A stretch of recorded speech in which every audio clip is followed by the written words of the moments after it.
Hello बच्चों, कैसे हो आप? आई होप आप सब अच्छे होंगे। आपका स्वागत है आपके अपने यूट्यूब चैनल मितांश ट्रिक्स पर। तो बच्चों, आज हम आपस में कुछ ऐसी बातें डिस्कस करेंगे जिससे बच्चों की मानसिकता के बारे में मुझे कुछ बच्चे ऐसे बच्चे मिलते हैं और वो कहते हैं कि सर, हम तैयारी तो बहुत ज्यादा करते हैं लेकिन सफलता नहीं मिलती। तो मैं कुछ ऐसे पॉइंट्स आज आपको बताऊंगा जिससे किसी भी परीक्षा में आपको सफल होने से कोई नहीं रोक सकता। तो बच्चे क्या करते हैं कि तैयारी करते रहते हैं, रेगुलरिटी नहीं रखते या फिर कुछ बहुत सारी चीजें होती हैं।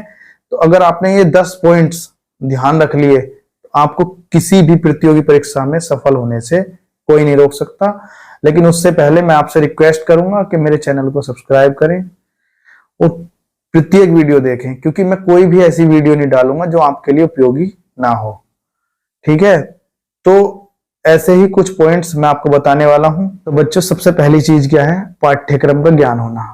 अब मान लो कि आपने और आपके दोस्त ने फॉर्म फिल किया और उसने क्या किया, उसने यूपी पुलिस का फॉर्म फिल किया था और आपने एसएससी सीजीएल का कर दिया।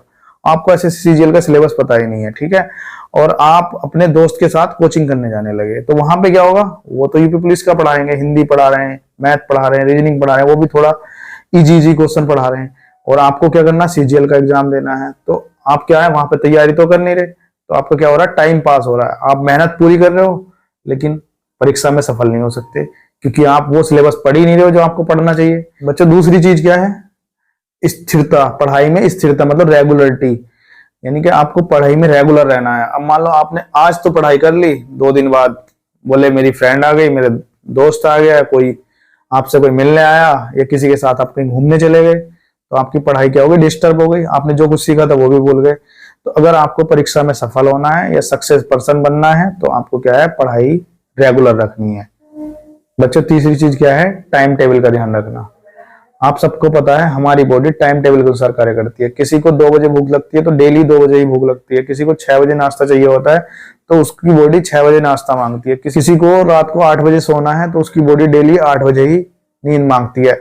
अब आपका शरीर तो कह रहा है सोने के लिए और आप उस टाइम पढ़ने बैठ रहे हो, तो आपको पढ़ाई में मन कहां से लगेगा? तो इसलिए कृपया करके पढ़ाई को टाइम टेबल के अनुसार करें। तो बच्चों, नेक्स्ट चीज क्या है?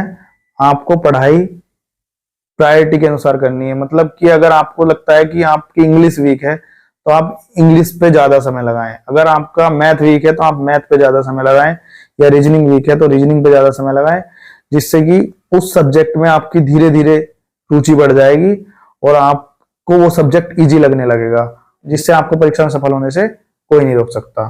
तो बच्चों, नेक्स्ट चीज क्या है? हमें कैलेंडर का प्रयोग करना है। हमें कैलेंडर में डेज लगा के अपने चैप्टर कंप्लीट करने की। 4 दिन में मैं टाइम एंड वर्क कंप्लीट कर लूंगा, या 6 दिन में मैं परसेंटेज कंप्लीट कर लूंगा, 2 दिन में मैं एवरेज कंप्लीट कर लूंगा। और कर लूंगा नहीं, वो करना है। तो फिर आपको परीक्षा में सफल होने से, किसी एग्जाम को क्रैक करने से कोई नहीं रोक सकता। बच्चों, नेक्स्ट चीज क्या है? ब्रेक लेकर पढ़ाई करना। मतलब अगर हमने 2 घंटे पढ़ाई कर ली और हमें लग रहा है कि हमारे कुछ समझ में नहीं आ रहा, तो उस टाइम पे हमें बुक बंद करके रख देंगे। 20 से 25 मिनट टाइम पास करना है अपना, आराम करना है, उसके बाद फिर से पढ़ने बैठना है। उसके बाद फिर 1 से 2 घंटे पढ़ाई करो, फिर 20 से 25 मिनट आराम करो, उसके बाद फिर से इसी तरह रेगुलर पढ़ाई करनी है। अब अगर हम लगातार पढ़ाई कर रहे हैं तो क्या होता है, हम तो बुक लेके बैठे रहते हैं, हमारी बॉडी वहां पे बैठी रहती, लेकिन माइंड क्या है, वो सो जाता और हमारी टाइम भी बर्बाद होता और पढ़ाई भी नहीं हो पाती। तो सो प्लीज ब्रेक ले लेकर पढ़ाई करें। तो बच्चों, नेक्स्ट चीज क्या है?